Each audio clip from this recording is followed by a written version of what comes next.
Assalamualaikum warahmatullahi wabarakatuh. Di sini kami dari kelompok 5 yang beranggotakan Rahmi Endang Mayeri, Nurmalinda, Rizka Aprilia, Pudan BR Tambunan, Risma Dwi Cahya Novianti, Syafiq Wazan Habibullah, Kinta Laili Nurjana, Rani Ayu Putri Zahrawani, Resti Ningrum Latifah Rahman, dan Rizka Dea Amanda.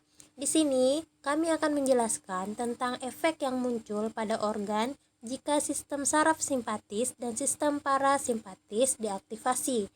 Dan selanjutnya untuk yang pertama, definisi yang akan dijelaskan oleh teman kami Nurmalinda. Definisi sistem saraf simpatis dan parasimpatis itu sendiri adalah bagian sistem saraf perifer motorik yang bertanggung jawab untuk hemostatis. Kesatuan sistem saraf simpatis dan parasimpatis disebut dengan sistem saraf otonom. Sistem saraf otonom menginervasi motorik semua organ lain kecuali otot skeletal yang diinervasi oleh sistem saraf simpatis. Sistem saraf simpatis dan parasimpatis bekerja dengan saling berinteraksi satu dengan yang lain yang biasanya berlawanan untuk mempertahankan keberlangsungan hemostatis tubuh. Teman-teman juga bisa mengamati seperti gambar di samping. Fungsi saraf simpatis dan parasimpatis. Fungsi saraf simpatis dan parasimpatis yaitu memiliki pengaruh yang berlawanan dan di mana keduanya ini memiliki sifat yang mengaktifasi suatu organ atau menghambat kerjanya. Lalu divisi simpatis yaitu menyiapkan tubuh untuk penggunaan energi dalam keadaan stres atau dalam keadaan gawat darurat yang disebut dengan respon fight or flight. Divisi parasimpatis lebih aktif dalam keadaan istirahat disebut respon rest and digest. Parasimpatis juga menyeimbangkan efek divisi simpatis dan memulihkan tubuh kembali menjadi keadaan istirahat setelah keadaan stres. Aktivitas simpatis versus parasimpatis. Divisi simpatis dan parasimpatis dari SSO mempertahankan homeostasis dengan menyesuaikan fungsi tubuh agar sesuai dengan tingkat aktivitas fisik. SSO mempersarafi sebagian besar organ melalui saraf simpatis dan parasimpatis.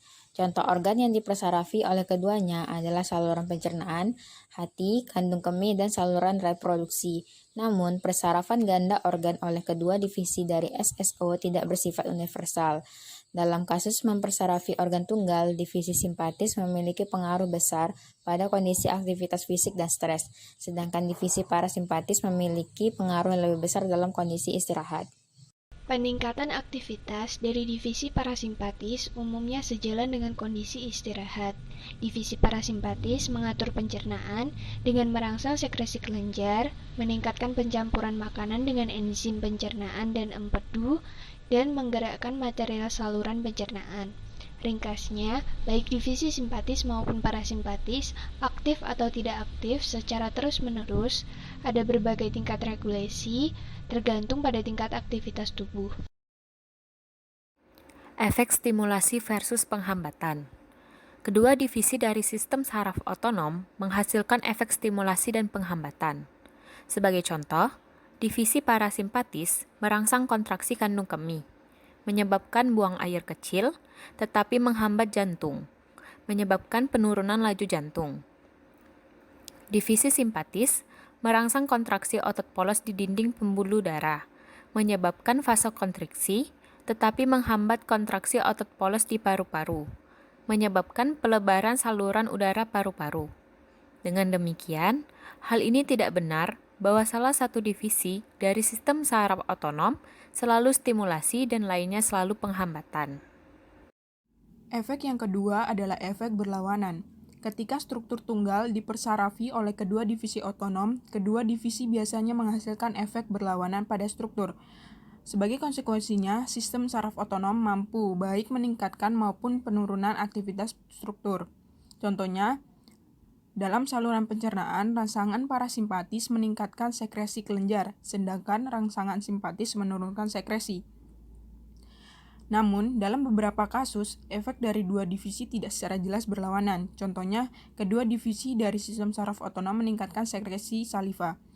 Parasimpatis memulai produksi volume besar saliva berair dan encer, dan divisi simpatis menyebabkan sekresi volume kecil saliva kental. 3.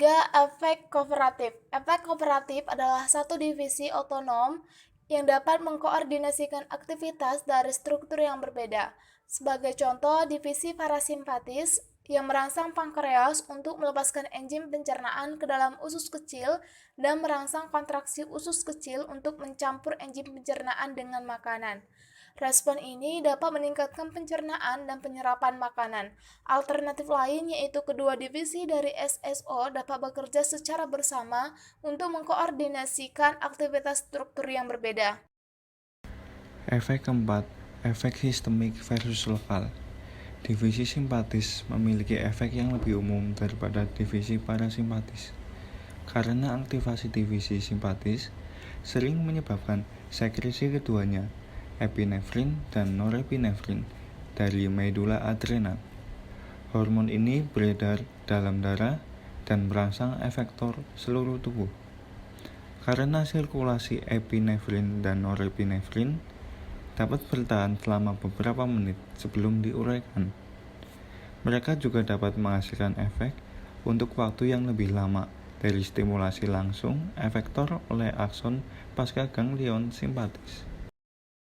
Adapun tabel berikut yang berisikan efek divisi simpatis dan parasimpatis pada berbagai efektor dalam tubuh.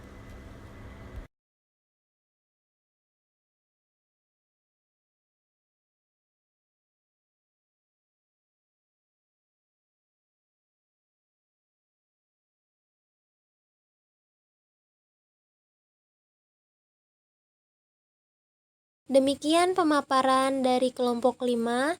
Jika teman-teman yang ingin bertanya, silakan siapkan pertanyaan dan bisa ditanyakan kepada kelompok 5. Mohon maaf bila ada salah kata dan kekeliruan dalam presentasi kami. Sekian, wassalamualaikum warahmatullahi wabarakatuh.